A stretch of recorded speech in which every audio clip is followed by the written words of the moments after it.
Hi everyone, welcome back to the week of September 14th in Families in an Electronic World. Each week I'm going to try to give you a video and I would recommend that you watch it at the beginning of the week. The purpose of the video is to introduce the materials for that week. And sometimes it'll be a PowerPoint and a voiceover like last week's. I hope you found it, the one that kind of introduced the TED Talks by Turkle and Broadbent. But probably more often it'll be in this sort of a format, just a straight up video where I'll be talking to you for a few minutes about the materials for the week. And I'll try to keep it short, 5-6 minutes, something like that, just so you have a taste of what's coming. Now, just as a reminder, this week, the week of September 14th, we will begin our first discussion, online discussion, and it will be based upon the readings and materials from last week. The Broadbent and Turkle TED Talks, and the Erickson article about dynamics in the home, and the reading from Hertlein and Blummer.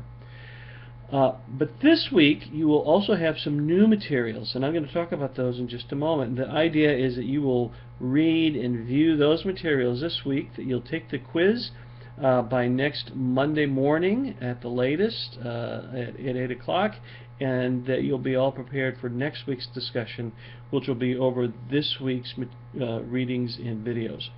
Hope that makes sense to you, and that's the pattern we're going to be following throughout the semester. So let me talk just briefly about what's up for this week.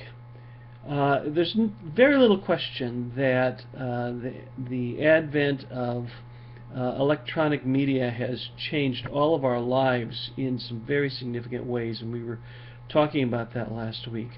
And one of the ways it really has changed for us is with the coming of cell phones, and particularly smartphones. And so this week's readings and videos really have to do with how the pace of our lives has changed with electronic media, and also perhaps how it's impacting our identity, who we are. Okay?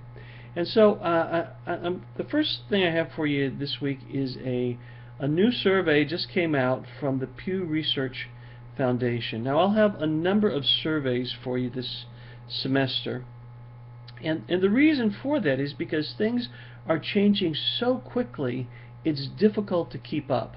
Research always is, just a step behind. So even though this report was just published like within the last month, it was on data that was collected a year ago. Things are changing so rapidly. This is a reason we don't have really a textbook for this course, because things have changed. Things in technology change so quickly. But this particular report on mobile etiquette has to do with what sort of rules, social rules, are we constructing around the use of cell phones and other social media. In particular, when we're around somebody else, should we be using our cell phones? I think it was about a year or so ago, maybe a little bit more. I was actually over in Switzerland, and I was with my wife. We were having dinner at this outdoor cafe, and I looked over at this group of people that were laughing with each other and having fun, and I commented, "Hey, nobody's got their cell phones out." And one reason for that is, if you go to a restaurant today, you're likely to see somebody with their cell phone out. Well, on the one hand, that has become a common practice, but on the other, according to this report, it's something we frown on. And so there are a number of rules, quote-unquote rules, that we have about how mobile devices ought to be used. But as the report shows, we don't always follow those rules, and there's some sort of dissonance that may show up. So I'd like for you to read that report, particularly the first part of it, when they start getting into all the details about methodology and that sort of thing. You can stop at that point, but it's probably the first 18-20 pages, something like that, for that report.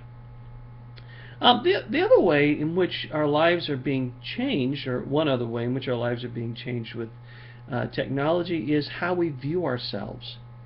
And there's a report from the Child Mind Institute that talks about that, particularly in response to younger children. But there's also a video I'd like you to watch called Generation Like. This is a video that is from a documentary show that's called Frontline. It's a regular show that runs on PBS, and in recent years they put out some really nice pieces on digital technology and impacts on families and individuals. This particular one has to do with how are we shaped by things like likes on Facebook. You know, we've all had the experience, I think, of posting something to Facebook or maybe Twitter or some other account, social media account, and somebody likes it. And you know, if a lot of people like it, we think, wow, that's great. But what if you post something and nobody likes it? What does that say about me, or how is it impacted with me? How am I impacted with that? Or, you know, how am I impacted? You know, if I have 200 friends and you know, my classmate has, you know, 2,000 friends, does that somehow mean that in some way or another I'm not keeping up with my classmates? So there's all sorts of issues around that idea of who am I and what's my identity that really is tied into how do people respond to us on social media platforms like Facebook and Twitter and other things like that. There's also a brief little video, probably 3 or 4 minutes long, that's kind of, I think, kind of humorous. It sort of walks its way through how somebody represents himself on video when things are happening in his life, and or excuse me, on Facebook. And it's just fun to watch, but there might be a little bit more truth to it than we would like to admit. Okay, that's everything for this week. I'll look forward to having a good discussion with you online.